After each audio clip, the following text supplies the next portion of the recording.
여러분, 혹시 남편의 불륜 상대에게 사줄 50억짜리 초호화 빌라의 보증을 서달라는 시어머니를 본 적 있으신가요?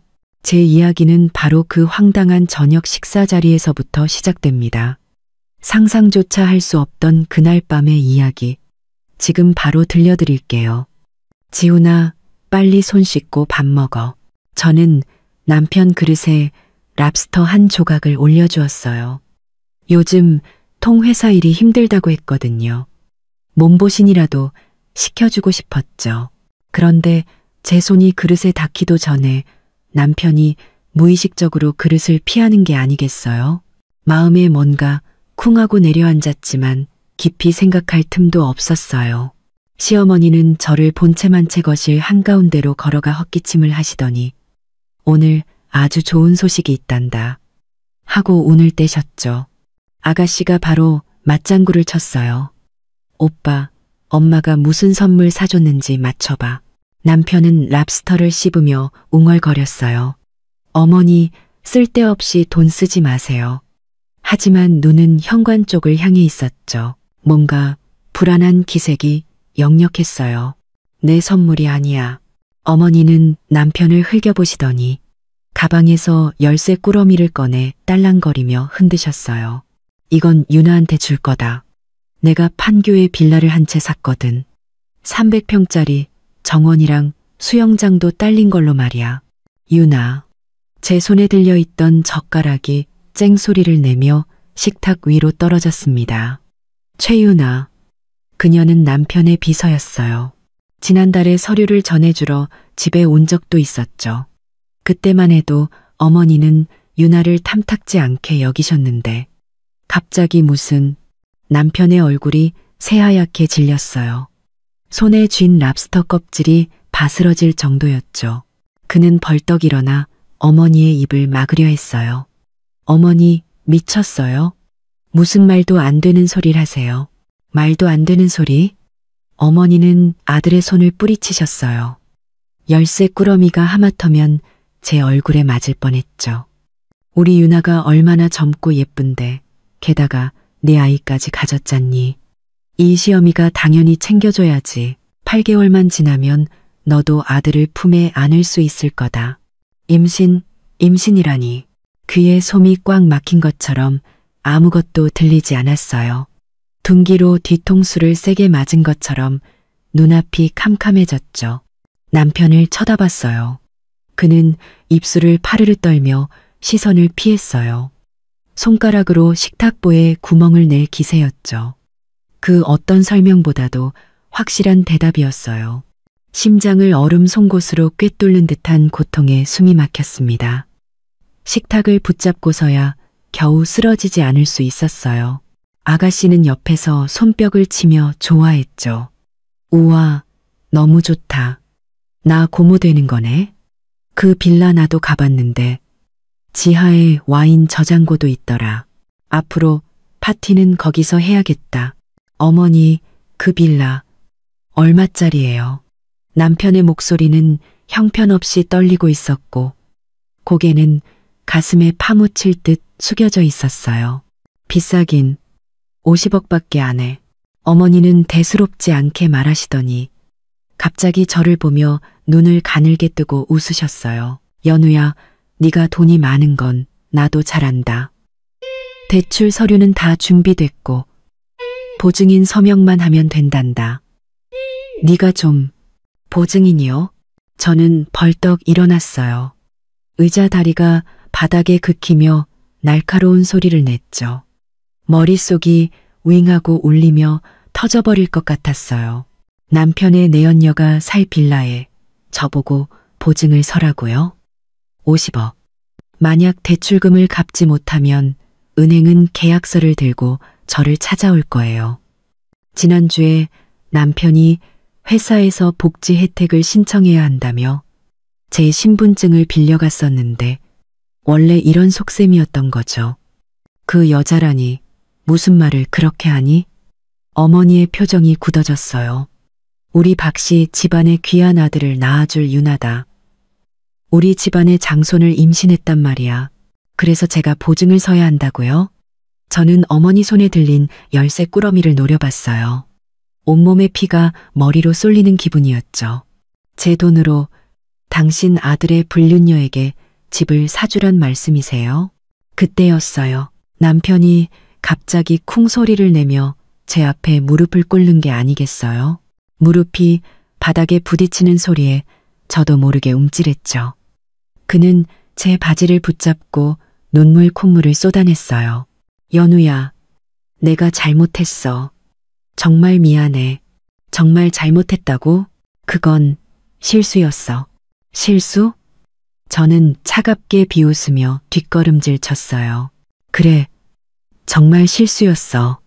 그는 목이 맨 소리로 변명했어요. 지난번에 회식 때 술을 너무 많이 마셔서 어쩌다 보니 그렇게 된 거야. 유나한테는 아무 감정 없어. 내가 사랑하는 사람은 너뿐이야, 연우야. 우리 결혼한 지 5년이나 됐잖아. 내 마음 몰라. 어머니도 옆에서 거들었죠. 그래, 남자들이 뭐 다 그렇지. 가끔 실수할 수도 있는 거야. 마음만 집에 있으면 됐지. 그럼 그 아이는요? 저는 이를 악물고 물었어요. 한 글자 한 글자 내뱉을 때마다 목구멍으로 바늘을 삼키는 것 같았죠. 그 아이는 낳으면 우리 아들로 입양해서 내 아들로 키우면 되잖아. 남편은 제 손을 뼈마디가 하얘지도록 꽉 잡았어요. 우리 셋이서 행복하게 살자. 응? 제발. 이 빌라는 유나한테 주는 위자료라고 생각해줘. 서명만 해주면 당장 깨끗하게 정리할게. 위자료가 50억이라고요? 그것도 저보고 보증을 서라고요? 저는 그의 손을 뿌리쳤어요. 손등이 벌겋게 부어올랐죠. 박지훈 씨, 내가 바보인 줄 알아요? 연우야, 그냥 서명해. 어머니가 대출 계약서를 제 앞에 던졌어요. 안 그러면 은행에서 이 집까지 뺏어갈 판이야. 지훈이가 길거리에 나앉는 꼴을 보고 싶어? 아가씨도 한몫 거들었죠. 새언니, 그냥 서명 하나 하는 건데 뭐가 그렇게 어려워요? 언니네 집 돈도 많잖아요. 그깟 돈 좀 아깝다고 이러는 거예요? 우리 오빠가 언니한테 얼마나 잘했는데 이렇게 매정하게 굴 수 있어요? 남편은 제 앞으로 기어와 이마가 바닥에 닿을 듯 절을 했어요. 연우야, 제발 한 번만 용서해줘. 앞으로는 정말 너만 보고 살게. 월급 통장도 너한테 다 맡기고 퇴근하면 바로 집으로 올게. 다시는 유나랑 연락 안 할게. 제발 나 좀 살려줘. 다시 시작할 기회를 줘. 저는 눈앞에서 무릎 꿇고 우는 남자와 그 옆에서 당연하다는 듯 저를 몰아세우는 시어머니와 아가씨를 번갈아 쳐다봤어요. 기가 막혀서 말이 나오지 않았죠. 바람을 피운 것도 저를 속이려 한 것도 저들인데 이제 와서 저보고 용서해달라니요. 심지어 자신들이 만든 구렁텅이를 제 돈으로 메우라고요? 박지훈 씨, 저는 얼음장처럼 차가운 목소리로 한 글자씩 끊어 말했어요. 이 서류 절대 서명 안 해요. 그리고 이 결혼 반드시 끝낼 겁니다. 말을 마친 저는 저를 막아서는 시어머니를 밀치고 가방을 챙겨 문 밖으로 뛰쳐나왔어요. 따가운 햇살이 온몸에 내리쬐었지만 조금도 따뜻하지 않았어요. 온몸이 얼음굴에 빠진 것처럼 차갑게 떨렸죠. 가방 속에서 휴대폰이 울렸어요. 엄마였죠. 저는 심호흡을 하고 전화를 받았어요. 여보세요 하고 말하자마자 참았던 눈물이 본물 터지듯 쏟아져 나왔어요. 전화기 너머로 들려오는 엄마의 따뜻한 목소리가 제 마음속의 불길을 조금씩 잠재워 주었어요.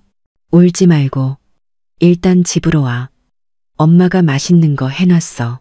저는 길가에 주저앉아 택시를 잡았어요.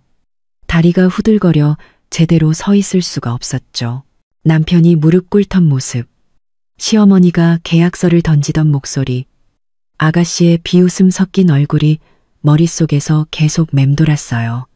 깨어날 수 없는 악몽 같았죠. 기사님이 저희 동네 빌라 단지 앞에 차를 세우자 경비 아저씨가 서둘러 차단기를 열어주셨어요.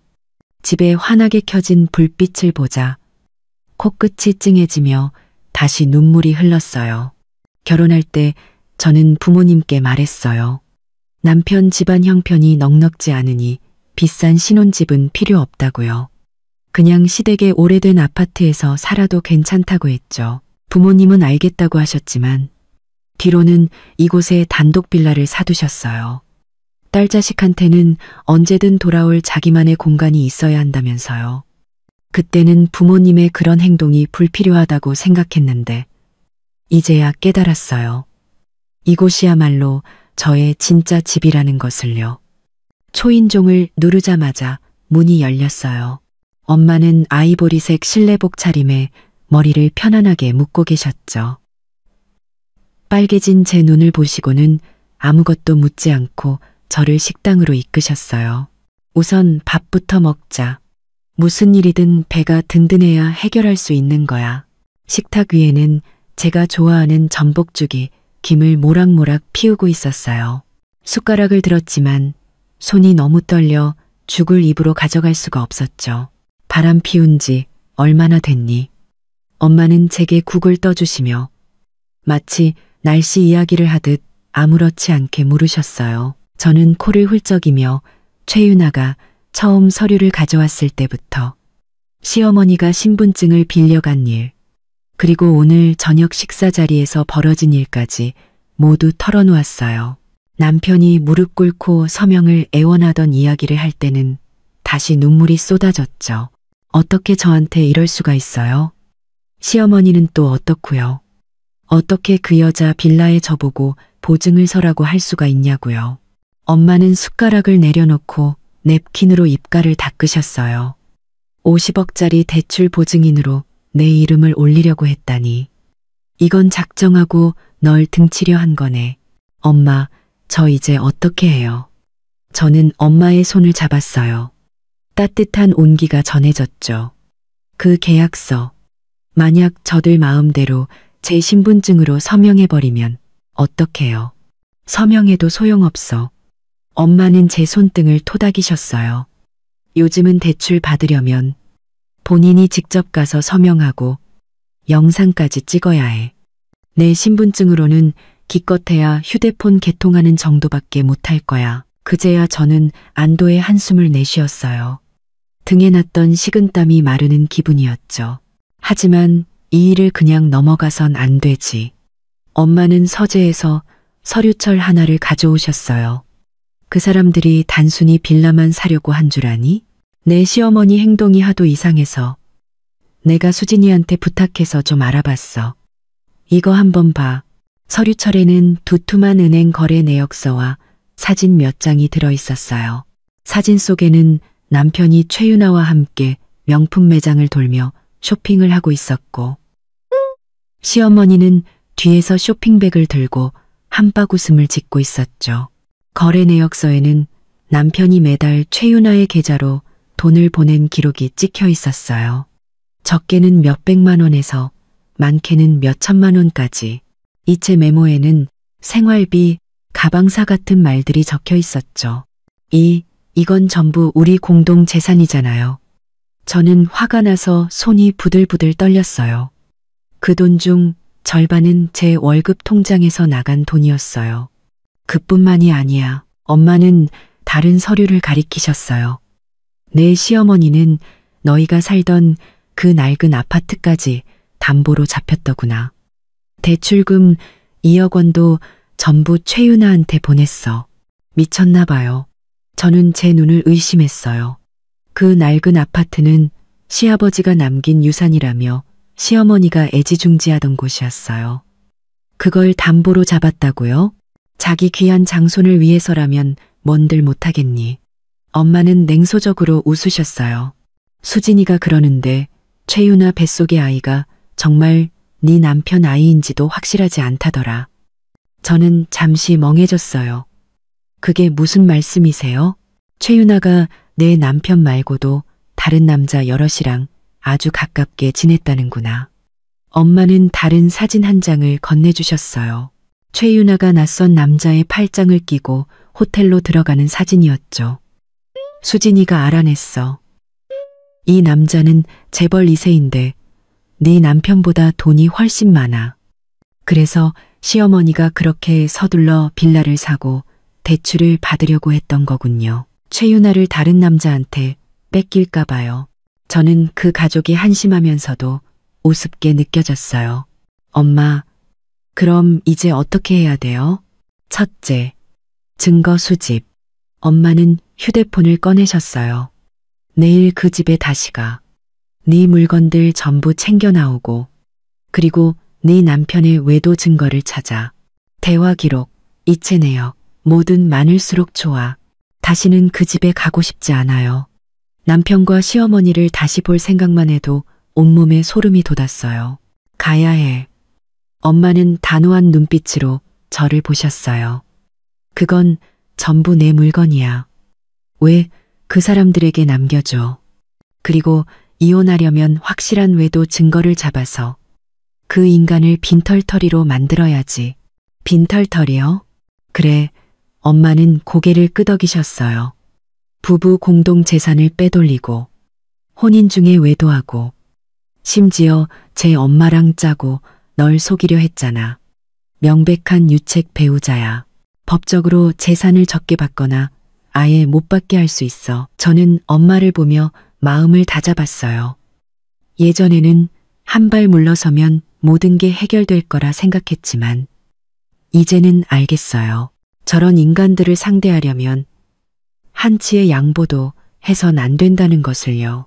내일 수진이가 너랑 같이 갈 거야. 엄마는 서류처를 정리하셨어요. 수진이는 변호사니까 어떤 증거를 찾아야 하는지 잘 알 거야. 명심해. 그 사람들이랑 절대 싸우지 마. 무슨 말을 하든 무시하고 네 물건 찾는 데만 집중해. 네. 저는 고개를 끄덕이고 전복죽을 한 숟가락 떠먹었어요. 달콤하고 따뜻한 기운이 목구멍을 타고 마음속까지 전해졌죠. 그리고 내 월급 통장이랑 신용카드 전부 정지시켜 새로 발급받고 다시는 그 사람들이 내 돈을 못 쓰게 해야지. 엄마의 당부에 저는 바로 휴대폰을 꺼내 은행 앱에 접속했어요. 모든 카드를 분실 신고하고 정지시켰죠. 처리 완료 메시지를 보자 속이 다 후련했어요. 그때 휴대폰이 울렸어요. 남편이었죠. 저는 액정에 뜨는 이름을 보고 바로 거절 버튼을 누른 뒤 차단해버렸어요.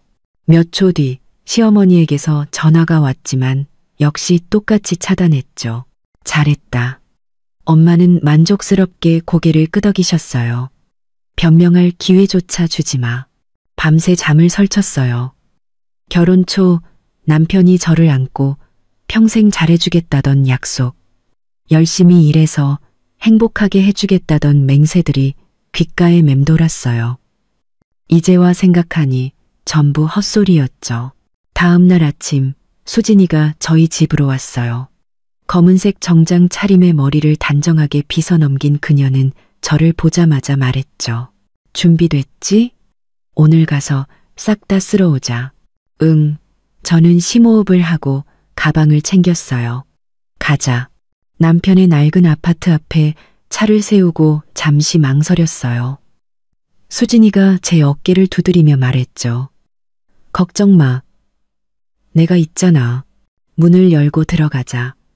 거실에서 시어머니의 울음소리가 들려왔어요. 아이고, 내 팔자야. 은혜도 모르는 액수를 며느리로 들여서. 이게 무슨 고생이람. 집안의 보탬은커녕 이혼하겠다고 난리니. 아가씨는 옆에서 거들었죠. 그러게 말이야. 우리 오빠가 얼마나 잘해줬는데 만족을 몰라. 남편은 소파에 앉아 한숨을 쉬며 담배를 피우고 있었어요. 바닥에는 담배꽁초가 가득했죠. 저희가 들어서는 것을 보고 그는 황급히 담배를 끄고 일어섰어요. 연우야, 돌아왔구나. 역시 날 버리지 못할 줄 알았어. 저는 그를 무시하고 곧장 침실로 향했어요. 시어머니가 저를 막아섰죠. 너 지금 뭐 하는 거야? 집안 물건 훔쳐가려고? 이건 다 제 물건이에요. 저는 시어머니를 밀치고 들어갔어요. 제 옷, 제 화장품, 그리고 저희 부모님이 사주신 보석들까지. 제가 왜 이걸 여기 두고 가야 하죠? 수진이는 휴대폰을 꺼내 동영상을 촬영하기 시작했어요. 저희는 서연우 씨의 개인 물품만 회수할 겁니다. 전 과정은 녹화해서 증거로 남길 거고요. 만약 물건이 하나라도 없어졌으면 바로 경찰에 신고할 겁니다. 시어머니는 아무 말도 못하고 제가 옷을 여행 가방에 쑤셔 넣는 것을 멍하니 쳐다보기만 했어요. 남편이 다가와 도와주려 했지만 수진이가 막아섰죠. 박지훈 씨, 비켜주세요. 저희 일 방해하지 마시고요. 침대 협탁을 정리하다가 서랍에서 낯선 보석 상자를 발견했어요. 열어보니 다이아몬드 목걸이가 들어있었죠. 최신 디자인이었어요. 제게 사준 것일 리가 없었죠. 수진이가 재빨리 사진을 찍었어요. 이거 최윤아 거죠? 증거가 되겠네. 저는 목걸이를 가방에 던져넣고 남편의 양복 주머니에서 호텔 객실키를 찾아냈어요. 날짜는 지난주. 그가 출장을 간다고 거짓말했던 바로 그날이었죠. 수진이는 그것도 사진으로 남겼어요. 자, 이제 거의 다 된 것 같아. 가자. 제가 여행 가방을 끌고 나가려는데 남편이 갑자기 뒤에서 저를 껴안았어요. 연우야, 가지마. 내가 정말 잘못했어. 제발 한 번만 더 기회를 줘. 유나랑 당장 헤어질게. 우리 다시 시작하자. 응? 나요. 저는 차갑게 말했어요. 이미 늦었어. 그때 시어머니가 제 여행 가방을 낚아채려 달려들었어요. 못 가. 그 서류에 도장 찍고 가. 안 그러면 네 회사, 네 부모님 집에 찾아가서 소문 다 낼 거야. 이 배은망덕한 X이라고 온 동네방네 소문낼 거라고. 수진이가 제 앞을 막아서며 말했어요. 어머님, 이건 불법 감금입니다. 지금 바로 경찰에 신고할 수 있어요. 그리고 따님 신분증을 도용해서 대출을 받으려 하고 부부 공동 재산을 빼돌린 혐의도 있습니다. 증거는 전부 저희가 가지고 있고요. 지금 경찰 불러서 다 말씀드릴까요? 시어머니는 허공에 든 손을 내리지도 못하고 얼굴이 새빨개졌다, 새하얘졌다 했어요. 가자. 저는 수진이를 이끌고 5년간 살았던 이 집을 뒤도 돌아보지 않고 나왔어요. 차에 올라타자 저는 긴 한숨을 내쉬었어요. 수진이가 물 한 병을 건네주었죠. 1단계는 성공적으로 끝났네. 이제 저들에게 진짜 고통을 안겨줄 차례야. 저는 차창 밖으로 스쳐 지나가는 풍경을 보며 다짐했어요. 서연우, 오늘부터 너 자신을 위해 사는 거야. 차 안에서 수진이는 방금 찍은 사진들을 노트북에 옮기며 말했어요. 목걸이랑 호텔 키만으로는 외도 사실만 입증할 수 있어. 그 사람을 빈털터리로 만들려면 거액의 재산을 빼돌렸다는 확실한 증거가 필요해. 그런 증거를 어디서 찾지?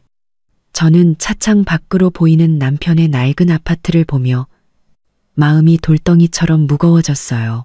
은행 거래 내역은 이미 확보했지만 최윤아와의 대화 기록이나 이체 메모 같은 게 있으면 더 확실해.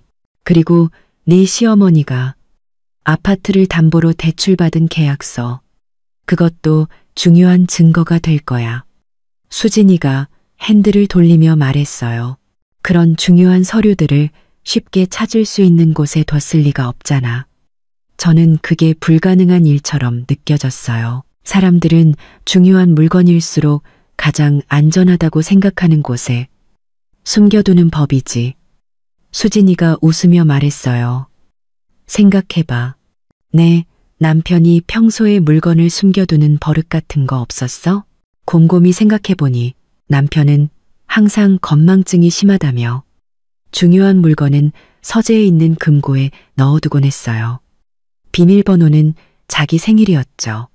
예전에는 그런 글을 보며 유난 떤다고 비웃었는데 지금 생각하니 그 안에 얼마나 많은 비밀이 숨겨져 있을지 모를 일이었어요. 서재에 금고가 하나 있어요. 비밀번호는 남편 생일이에요. 수진이의 눈이 반짝였어요. 좋아. 그럼 그 안에 있는 걸 꺼내와야겠네. 하지만 이미 나왔는데 다시 돌아가면 의심할 거예요. 돌아갈 필요 없어. 수진이는 휴대폰을 꺼내 어딘가로 전화했어요. 내가 열쇠를 하나 복사해 올게. 내일 다시 가서 깜빡하고 두고 온 물건이 있다고 하면 돼. 다음 날 아침 수진이는 복사한 열쇠를 가지고 왔어요. 저희가 남편 집에 도착했을 때 집은 비어 있었죠. 아마 시어머니가 아가씨를 데리고 최유나를 만나러 갔거나 남편은 출근했을 거예요. 문을 열자 집안은 엉망진창이었어요. 바닥에는 어제 치우지 않은 담배꽁초가 널려 있었죠. 수진이는 곧장 서재로 향했고 저는 심장이 쿵쾅거리는 것을 느끼며 그 뒤를 따랐어요. 서재 책장에는 남편이 받은 트로피들이 가득했지만 모두 별가치 없는 것들이었죠. 금고는 책장 맨 아래 칸에 천으로 덮여 있었어요. 자세히 보지 않으면 찾을 수 없었죠. 수진이가 천을 걷어내고 남편의 생일을 입력하자 딸깍 소리와 함께 금고문이 열렸어요. 안에 있는 물건들을 보고 저는 숨을 멈췄어요. 은행 카드 몇 개, 부동산 등기부등본 한 부, 그리고 두툼한 이체 확인증 묶음이 있었죠. 맨 위에는 시어머니가 아파트를 담보로 받은 대출 계약서가 놓여 있었어요. 대출자는 시어머니였지만 수령이는 최유나의 이름으로 되어 있었죠. 역시 여기 있었네. 수진이는 휴대폰으로 모든 서류를 하나하나 찍었어요. 이체 확인증들 봐. 유나 생활비, 유나 빌라 인테리어 비용. 합치면 2억 원이 넘어. 전부 너희 공동 계좌에서 빠져나간 돈이야. 저는 최유나의 이름으로 된 등기부등본을 집어들었어요. 주소는 시어머니가 말했던 판교의 그 빌라였죠. 남편은 이미 빌라를 사서 등기까지 마친 상태였던 거예요. 대출을 받아서 사려 했다는 건 전부 거짓말이었어요. 어떻게 나를 이렇게까지 속일 수가 있지? 저는 화가 나서 온몸이 부들부들 떨렸어요. 등기부등본을 책상에 내던졌죠. 진정해. 이게 다 증거야. 수진이는 서류들을 원래 자리에 놓으며 다른 게 더 없는지 찾아보자고 했어요. 금고 안쪽 비밀 공간에서 저희는 USB 하나를 발견했어요. 수진이가 노트북에 연결하자 남편과 최유나의 대화 기록이 나타났어요. 내용은 차마 눈뜨고 볼 수 없을 정도였죠. 자기야, 그 지긋지긋한 마누라랑은 언제 이혼할 거야? 나 배도 불러오는데 계속 이렇게 몰래 만날 수는 없잖아. 최유나가 보낸 메시지였어요. 조금만 기다려. 그 여자 부모님이 돈이 많아서 쉽게 헤어지진 않을 거야. 돈만 빼내면 바로 이혼하고 우리끼리 그 돈으로 편하게 살자. 남편의 답장이었죠. 뒤이어 저를 속이고 돈을 뜯어낼 계획을 세우는 대화들이 가득했어요. 저는 그 대화들을 보며 눈물을 참을 수 없었어요. 남편은 처음부터 제 돈을 노리고 저와 결혼했던 거였어요. 이 대화 기록은 아주 중요한 증거야. 수진이는 USB를 챙겼어요. 두 사람이 악의적으로 공모해서 내 재산을 편취하려 했다는 걸 완벽하게 입증할 수 있어. 저희는 모든 것을 원래대로 되돌려 놓고 아무 일도 없었다는 듯 집을 나왔어요. 차에 타서도 저는 계속 떨고 있었죠. 수진이가 티슈를 건네주며 말했어요. 슬퍼하지 마. 이제 증거는 완벽해. 저들은 절대 빠져나갈 수 없어. 이제 어떻게 해야 돼? 다음 단계는 은행에 가서 모든 거래 내역을 출력하는 거야. 그리고 법원에 이혼 소송을 제기해서 그 인간을 빈털터리로 만들고 내 손에까지 전부 배상하게 해야지. 수진이가 차에 시동을 걸며 말했어요. 이미 판사님과 약속도 잡아놨어. 다음 주면 재판이 열릴 거야. 집으로 돌아와 증거들을 엄마께 보여드리자. 엄마는 화가 나서 책상을 내리치셨어요. 이런 도둑놈 같은 집안을 봤나. 엄마, 다음 주에 재판이 열린대요. 저 조금 무서워요. 저는 엄마의 손을 잡았어요. 여전히 마음이 불안했죠. 걱정 마, 엄마가 있잖아. 엄마는 제 머리를 쓰다듬으셨어요. 수진이는 최고의 변호사고, 우리한테는 이렇게 확실한 증거들이 있잖아. 반드시 이길 거야. 밤에 남편에게서 또 문자가 왔어요. 잘못했다. 한 번만 더 기회를 달라며 참회하는 내용이었죠. 저는 망설임 없이 삭제해버렸어요.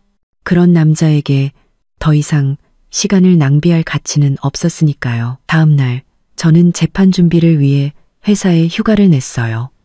동료들의 시선이 어딘가 이상했죠. 분명 시어머니나 아가씨가 회사에 와서 무슨 말을 했을 거라 짐작했어요. 역시나 부장님이 저를 사무실로 부르셨어요.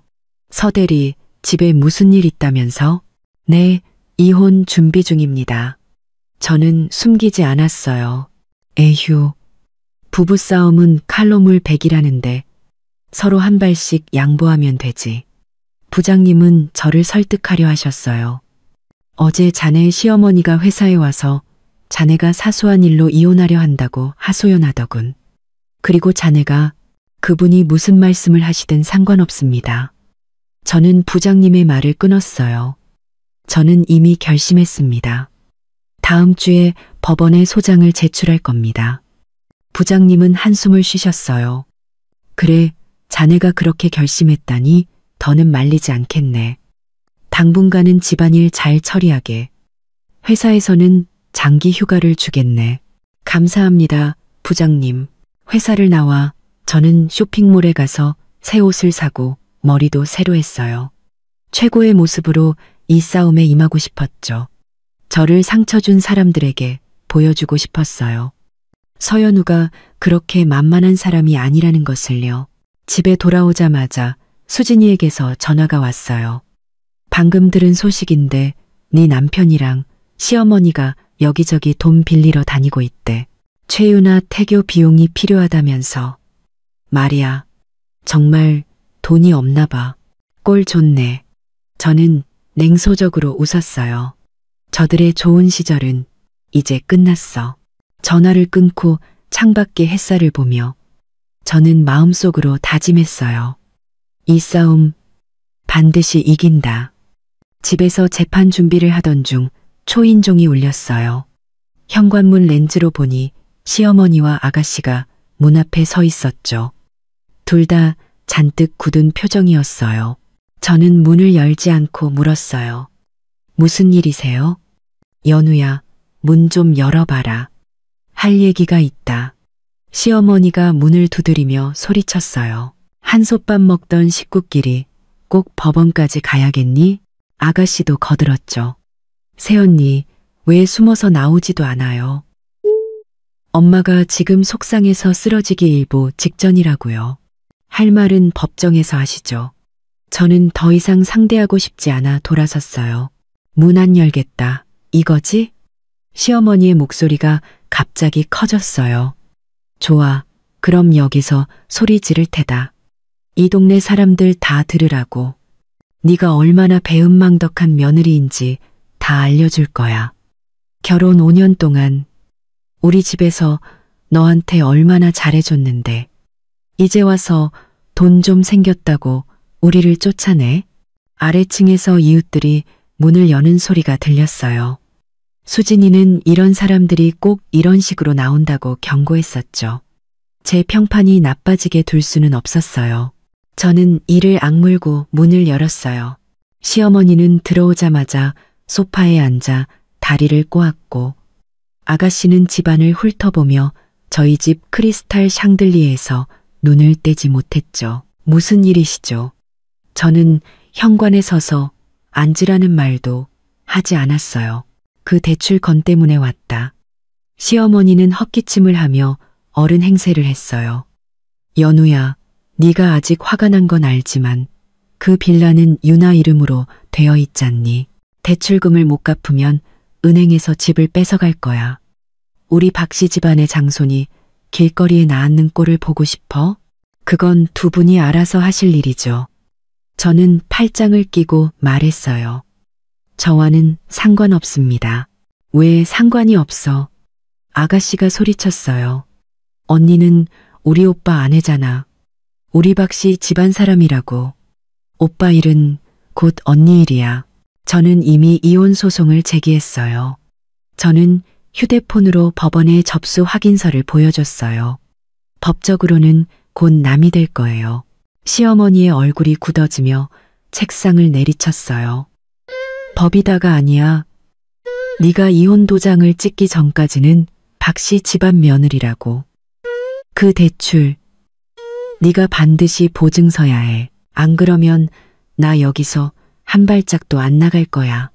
그러더니 정말 바닥에 주저앉아 눈물을 쏟아내기 시작했어요. 아이고, 내 팔자야. 아들은 마누라한테 홀려서 애미도 몰라보고 며느리는 은혜도 모르는 배은망덕한 엑스이고 지금 뭐 하시는 거예요? 저는 눈살을 찌푸리며 뒤로 물러섰어요. 저희 집에서 이러지 마세요. 이러면 어쩔 건데. 시어머니는 목청껏 울부짖었어요.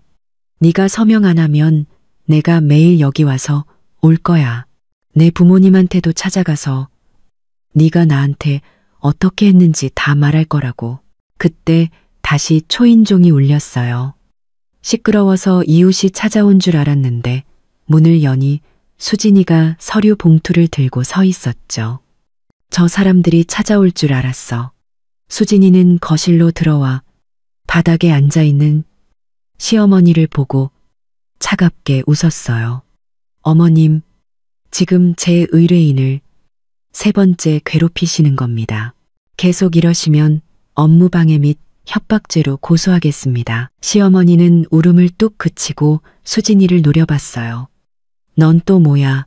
네가 상관할 일 아니야. 저는 서연우 씨의 변호사입니다. 수진이가 서류 봉투를 탁자 위에 올려놓았어요. 법적인 문제라면 전부 저와 상관있죠. 예를 들면 두 분이 몰래 아파트를 담보로 잡은 계약서나 박지훈 씨가 부부 공동재산 2억 원을 최윤아 씨에게 빼돌린 이체 기록 같은 것들이요. 전부 여기 가져왔는데 제가 한번 읽어드릴까요? 시어머니의 얼굴이 새하얘지며 아가씨 뒤로 숨었어요. 아가씨는 애써 태어난 척 소리쳤죠. 무슨 소리야? 우리가 언제 재산을 빼돌렸다고. 수진이는 휴대폰에서 사진 한 장을 보여줬어요. 이건 박지훈 씨가 최윤아 씨에게 5천만 원을 이체한 내역입니다. 메모에는 빌라 가구 비용이라고 적혀 있네요. 날짜는 지난달 15일. 대출을 받아야 한다고 거짓말한 바로 다음 날이죠. 그리고 이 아파트 담보 대출 계약서, 대출자는 어머님이지만 수령인은 최윤아 씨, 금액은 2억 원. 이게 다 증거입니다. 법정에서 판사님이 누구 말을 믿을 것 같으세요? 시어머니는 입술을 파르르 떨며 아무 말도 못했어요. 아가씨는 끝까지 우겼죠. 그건 오빠가 자발적으로 준 돈이야. 엄마랑은 상관없어. 자발적으로 줬어도 불법입니다. 수진이는 휴대폰을 집어넣었어요. 부부 공동 재산은 한쪽이 마음대로 처분할 수 없습니다. 이 돈들은 제 의뢰인이 전액 회수할 권리가 있습니다. 회수한다고? 시어머니가 벌떡 일어났어요. 그건 전부 유나 태교 비용으로 쓴 돈인데 어떻게 회수해? 그럼 최윤아 씨가 뱉어내야죠. 제가 차갑게 대꾸했어요. 아니면 두 분이 가진 다른 걸로 갚으시든가요? 시어머니가 갑자기 달려들어 수진이의 서류 봉투를 뺏으려 했지만 수진이가 몸을 피하는 바람에 바닥에 넘어지고 말았어요. 한 번만 더 손대면 바로 경찰 부를 겁니다. 수진이가 휴대폰을 꺼내자 시어머니는 겁을 먹고 아가씨를 끌고 허둥지둥 문 밖으로 나갔어요. 현관에서 저를 노려보며 소리쳤죠. 서연우, 너 두고 봐. 이대로 안 끝나. 법정에서 뵙죠. 저는 소송 서류를 흔들어 보이며 그들이 도망치는 뒷모습을 보고 문을 쾅 닫았어요. 수진이가 제 어깨를 두드리며 말했죠. 잘했어. 저 사람들 페이스에 말려들지 않았네. 네가 제때 와줘서 다행이야. 저는 안도의 한숨을 내쉬었어요. 등은 이미 땀으로 축축했죠. 이제 시작일 뿐이야. 박지훈 그쪽에서 분명 다른 수를 쓸 거야. 마음 단단히 먹어. 그때 제 휴대폰이 울렸어요. 모르는 번호였죠. 받아보니 최유나의 목소리였어요. 닭살이 돋을 만큼 간드러졌죠. 서연우 씨? 저 유나예요. 그녀는 가볍게 웃으며 말했어요. 지훈 씨 보증 안 서주신다면서요? 너무 그렇게 빡빡하게 굴 필요 없어요. 남자들 가끔 실수할 수도 있는 거잖아요. 그냥 눈 한 번 감아주면 될 일을. 당신이 뭔데 나를 가르치려 들어요? 저는 바로 쏘아붙였어요. 저는 지훈 씨가 사랑하는 여자이자 그 사람 아이의 엄마니까요. 최유나의 목소리가 차가워졌어요. 그 빌라는 지훈 씨가 저한테 해준 약속이에요.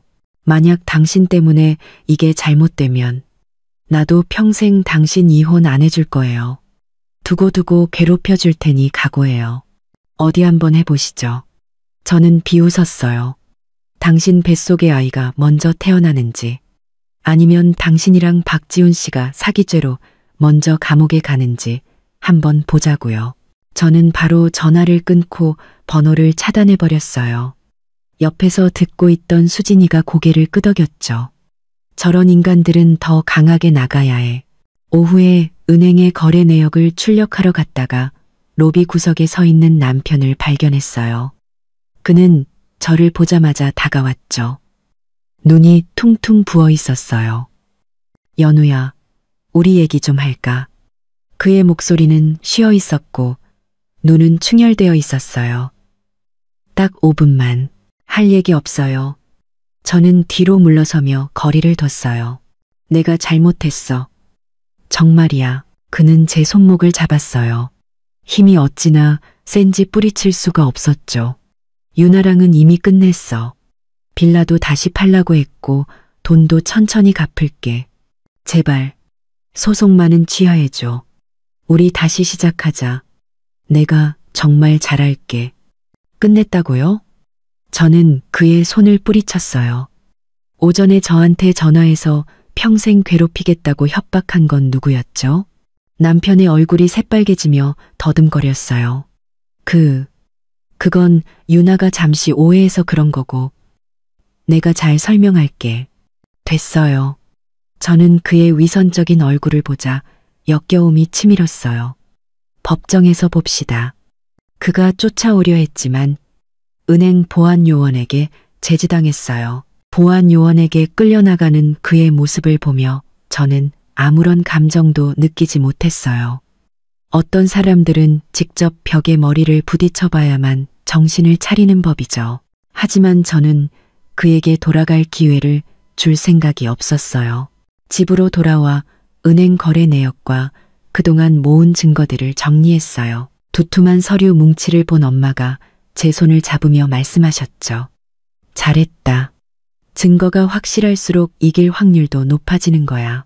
밤새 잠을 설쳤어요. 낮에 시어머니가 행패를 부리던 모습, 아가씨의 탐욕스러운 눈빛, 남편의 위선적인 참회까지 모든 것이 한편의 지독한 연극처럼 느껴졌어요. 하지만 저는 알았죠. 이 연극은 곧 막을 내릴 것이고 최후의 승자는 제가 될 거라는 것을요. 은행에서 마주친 지 사흘째 되던 날, 남편이 보온병을 들고 저희 집으로 찾아왔어요. 억지 웃음을 짓고 있었죠. 저는 잠시 망설이다 문을 열어주었어요. 연우야, 너 주려고 국 끓여왔어. 그는 조심스럽게 보온병을 식탁 위에 올려놓았어요. 요즘 잘 못 챙겨 먹는 것 같아서 몸보신 좀 해. 필요 없어요. 할 말 있으면 하세요. 저는 그가 집 안으로 들어오지 못하게 옆으로 비켜서지 않았어요. 하지만 그는 아랑곳하지 않고 신발을 벗고 들어왔죠. 연우야, 네가 아직 화난 거 알아. 하지만 내 말 좀 들어줘. 유나 문제는 정말 다 해결했어. 오, 그래요? 어떻게 해결했는데요?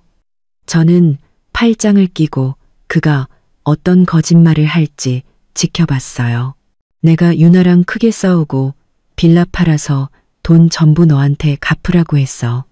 처음에는 싫다고 하더니 내가 강하게 나가니까 알겠다고 하더라. 그는 제 눈을 피하며 말했어요. 그래요? 참 수고 많으셨네요. 저는 비웃었어요. 아니야. 당연히 내가 해야 할 일이지. 그는 제게 다가와 손을 잡으려 했어요. 연우야, 내가 이렇게까지 했는데 제발 한 번만 용서해주면 안 될까? 소송만 취하해줘. 취하할 수 있어요. 저는 그의 눈을 똑바로 쳐다보며 또박또박 말했어요. 하지만 최윤아한테 빼돌린 2억 원 전부 돌려놓고 당신 어머니가 아파트 담보로 받은 대출금도 다 갚아야 해요. 그의 얼굴이 굳어졌어요. 연우야, 그건 좀 너무하잖아. 그 돈은 이미 다 써버려서 없는데 어떻게 갚아? 썼으면 벌어서 갚아야죠. 아니면 최윤아 보고 갚으라고 하든가요. 저는 한치도 물러서지 않았어요. 그건 우리 공동 재산이었어요. 당신 마음대로 처분할 권리 없다고요. 하지만 유나가 내 아이를 임신했는데 길거리에 나앉게 할 수는 없잖아. 그의 목소리가 점점 거칠어졌어요. 그 돈은 그냥 내가 유나한테 주는 보상금이라고 생각하면 안 돼? 보상금이요? 저는 기가 막혀서 웃음이 나왔어요. 제 돈으로 당신 내연녀한테 보상금을 주라고요? 박지훈 씨, 내가 그렇게 우스워요? 그런 뜻이 아니잖아. 그는 언성을 높였어요. 그냥 서로 한 발씩 양보하자는 거지. 너희 집은 돈도 많으면서 그깟 돈 좀 없다고 뭐가 달라져? 우리 집이 부자인 거랑 당신이 바람 피우고 재산을 빼돌린 거랑 무슨 상관인데요? 저는 그의 말을 끊었어요. 이건 돈 문제가 아니라 원칙의 문제예요. 원칙 같은 소리 하고 있네. 그의 표정이 순식간에 돌변했어요. 목소리가 얼음장처럼 차가워졌죠. 서연우, 내가 좋게 말하니까 내가 뭐라도 된 것 같아. 솔직히 말해서 너희 집 돈 보고 결혼한 거 아니었으면 내가 너 같은 여자랑 결혼했을 것 같아. 그 말은 날카로운 비수가 되어 제 심장에 밝혔어요. 저는 그제야 깨달았죠. 그가 처음부터 이런 속셈이었다는 것을요. 내 눈이 삐었지. 당신 같은 인간이랑 결혼하다니. 저는 그를 보며 마지막 남은 미련마저 버렸어요. 피차일반이야. 그가 비웃었어요. 넌 뭐 대단한 줄 알아? 집안에 돈 좀 있는 거 말고 뭐가 있는데?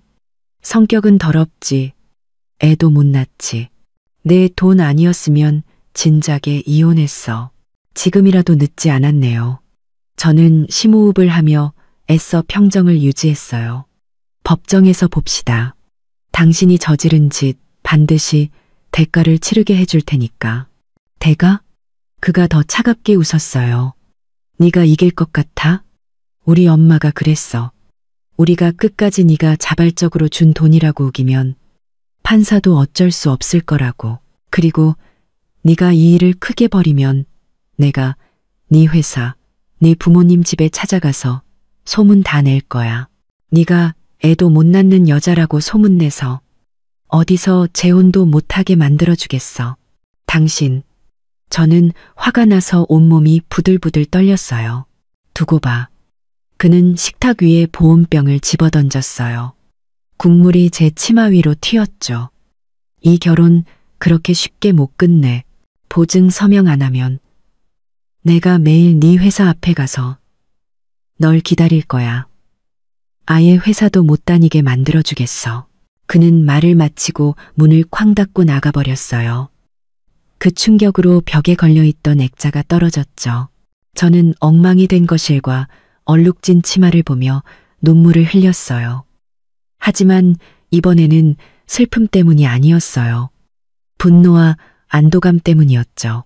그의 파렴치함에 분노했고 마침내 그의 진짜 모습을 알게 된 것에 안도했어요.